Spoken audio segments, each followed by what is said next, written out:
Hola. Hello. I'm going to give everybody just a few minutes. I know I hate that people do that. And I've said that multiple times on videos where I hate people that wait for people to jump on. But it's true. You guys don't get the notification right off the bat. So if you're jumping on, say hi. Say hi, like if you saw me in the grocery store. Say hi to me so I will know that you are here, because we're going to talk about something that most people won't talk about. And so I'm excited about this topic. This topic excites me for more reasons than one. And because I think there's so many myths about this particular topic. So again, just letting a few people have an opportunity to jump on. But we are literally going to talk about sex drive.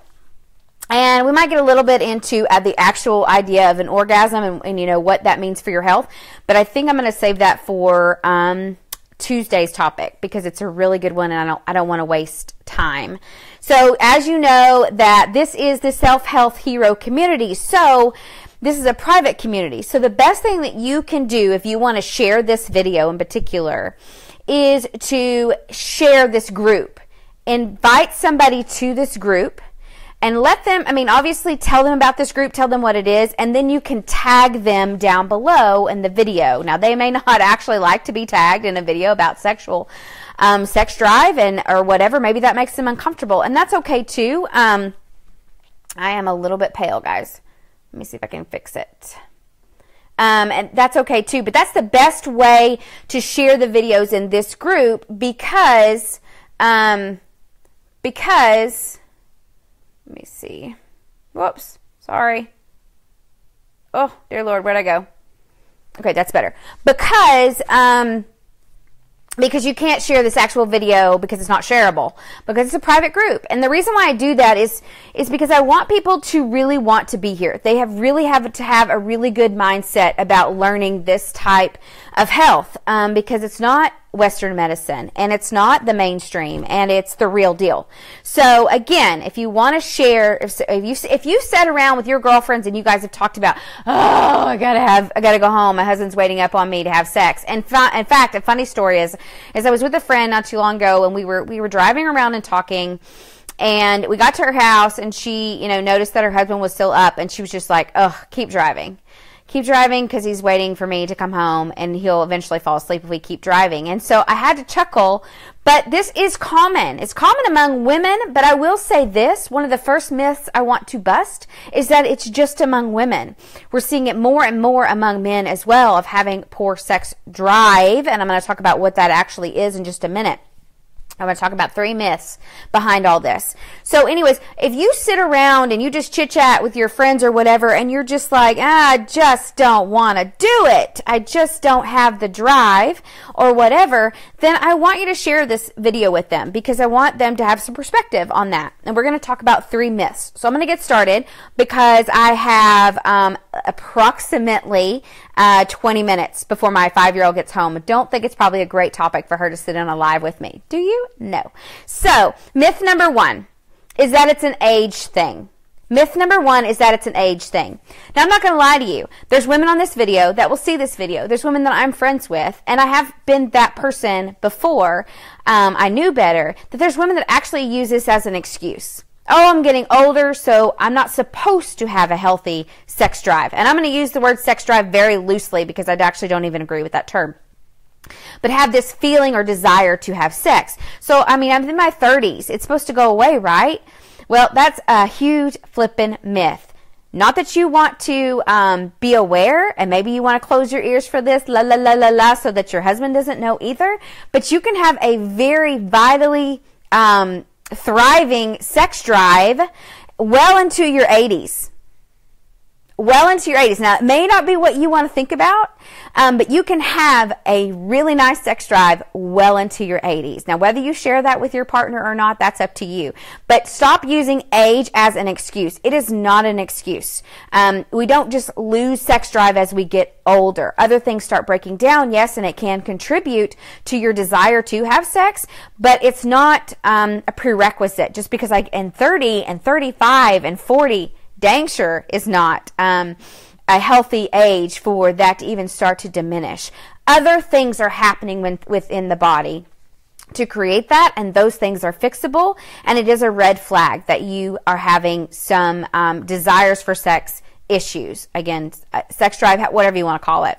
Myth number 2 is that it's a testosterone thing. Oh, I love this one, because half the women that come to me have either said they were going to supplement testosterone or have been told they have low testosterone, and that is the reason why they have poor sex drive, is because they have low testosterone. Well, unfortunately, it can contribute to your lack of desire to have sex. However, once you start pumping your body full of testosterone without examining it's a balance with your other levels of hormones, and I'm not just talking about estrogen and progesterone, but those are your biggies, but we're also talking about your melatonin, your gut function, and everything that's happening, as well as your liver, then what you've done is you've just disrupted this cycle even more. So although if you start pumping testosterone in your body, you might start, having desired to, mount the pole out there, and the desire might be there, and you actually might not even have very much control over it. And that may all be fine and dandy at the very beginning,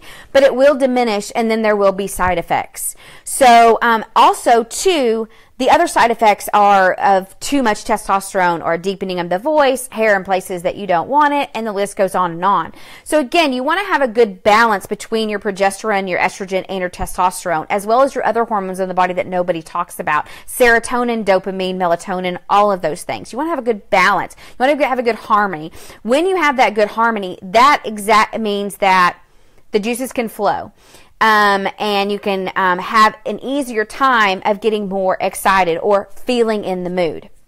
That leads me to myth number 3, which is myth number 3. If it doesn't happen, then I guess I just don't have a drive. In other words, if your partner walks into the door right now and says, "Hey baby, let's get it on," and you don't just go, "Oh, okay, let's do it," then that all of a sudden means that you don't have a drive. First of all, there's so much more to it than that. And I will say first and foremost that you need to have a conversation with your partner, because it could be a communication or a relationship issue. Maybe you just don't like them because they haven't been very kind to you or haven't been very helpful. There may be some conversations that need to be had about the relationship in general, or maybe they haven't really been taking care of themselves and you feel like maybe you're not attracted to them. That's a conversation that you need to open up and have in a very kind way, and it is possible to have those conversations. But the idea that you should just feel like having sex like you did at the very first stages of a new relationship is not fair to yourself. Giving yourself grace and understanding that you are going to need some revving up, whether that be that you read something that brings those feelings to the surface, you watch something that brings those feelings to the surface. And no, I'm not necessarily talking about pornographic activity.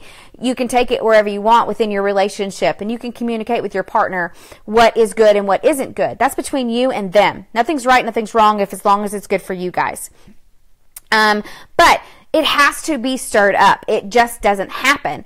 And this is where learning about your body, experimenting with your body, and recognizing that orgasmic activity is absolutely crucial to your health. And you can dig a little deeper in this. I'm actually going to talk about this on Thursday about having an orgasm, what that means to your health, what it means to your hormone levels, and what it means to your brain. Like, we're not talking about just a dry sex drive. We're talking about your capacity to age gracefully and how much the two are very, very important. It's very vital to your livelihood, to your feelings of connection, to your feelings of loneliness.